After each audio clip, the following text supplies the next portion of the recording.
নমস্কার বন্ধুরা, আমি অর্পিতা ব্লিজপুর থেকে সকলকে স্বাগত জানাই। আজকে আমি আপনাদের সঙ্গে শেয়ার করব লেঠা মাছ ভাপা রেসিপি। তো চলুন রেসিপিটা দেখে নেওয়া যাক। আজকের রেসিপি লেঠা মাছ ভাপা।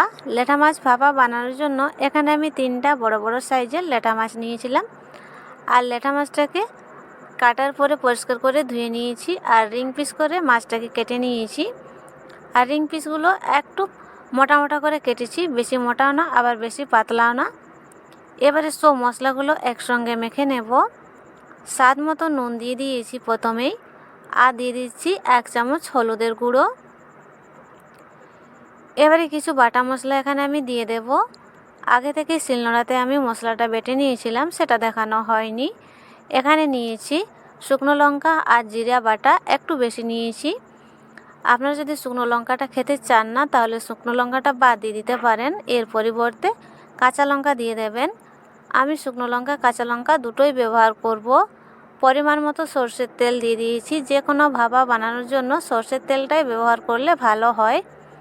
এবারে দিচ্ছি পেঁয়াজ কুচি। মাছের পরিমাণটা বুঝে পেঁয়াজ কুচিটাও দিতে হবে, বেশি দিলে খেতে ভালো লাগবে না। এবারে মেখে নেব। সব মশলাগুলো দেওয়া হয়ে গেছে, হাত দিয়ে ভালো করে মেখে নিচ্ছি। মাছটাকে চামচের সাহায্যে মাখানো যাবে না, হাত দিয়ে মেখে নিতে হবে, তাহলে ভালো করে মাখা হয়ে যাবে। আর দেখুন মাছটাকে খুব ভালো করে হাত দিয়ে মেখে নিয়েছি। এবারে টিফিন বক্সে ভরে নেব। আর টিফিন বক্সটাতে আমি একটু তেল দিয়ে দিয়েছি, বেশি নাই। এই দেখুন হাত দিয়ে বুলিয়ে নিয়েছি। এবারে মাছগুলো দিয়ে দেব। টিফিন বক্সে মাছগুলো ভরে নিচ্ছি।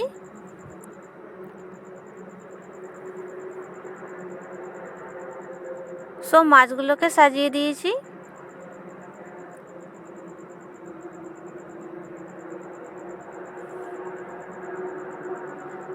বেশ কিছুটা ধনেপাতা কুচি দিয়ে দেব।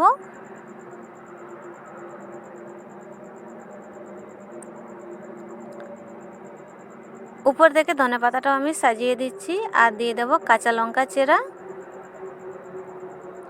আর এই ধনেপাতার উপরে কাঁচা লঙ্কা চেরাটাও সাজিয়ে দেব। আমরা একটু ঝাল ঝাল খেতে পছন্দ করি, সেই জন্য ঝালের পরিমাণটা বেশি দিয়েছি। আর লেটা মাছ ভাপাতে একটু ঝাল ঝাল হলে খেতে বেশি ভালো লাগে। যে বাটিতে মাছটা আমি মেখেছিলাম, সেই বাটিটা ধুয়ে 2 চামচের মতো জল দিয়ে দিচ্ছি। আর কিন্তু আমি জল ব্যবহার করব না এখানে। আর এখানে জল দেওয়ার কোনো দরকার নেই। উপর থেকে দিয়ে দিচ্ছি সরষের তেল।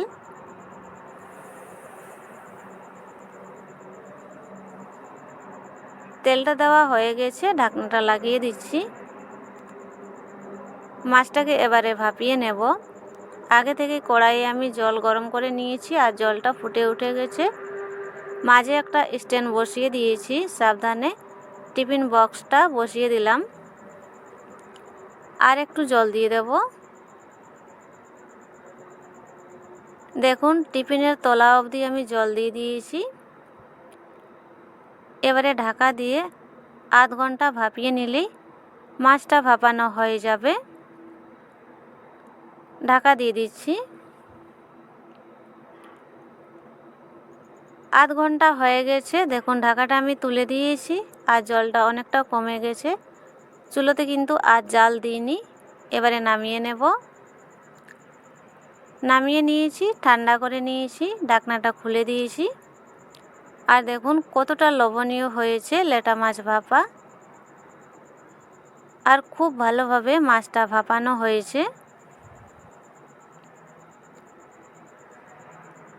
লেটা মাছের মাথাগুলো আমি এখানে বাদ দিয়ে দিয়েছি।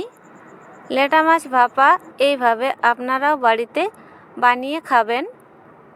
খেতে কিন্তু অসাধারণ লাগে গরম ভাতের সঙ্গে। দেখতে যতটা লোভনীয় হয়েছে, খেতে কিন্তু এর থেকে অনেক বেশি স্বাদ হয়। বন্ধুরা, লেটা মাছ ভাপার রেসিপি কেমন লাগলো? ভালো লাগলে লাইক করবেন, শেয়ার করবেন, আমার চ্যানেলটা সাবস্ক্রাইব করে আমার পাশে থাকবেন। দেখা হবে অন্য কোনো ভিডিওতে। ভালো থাকবেন।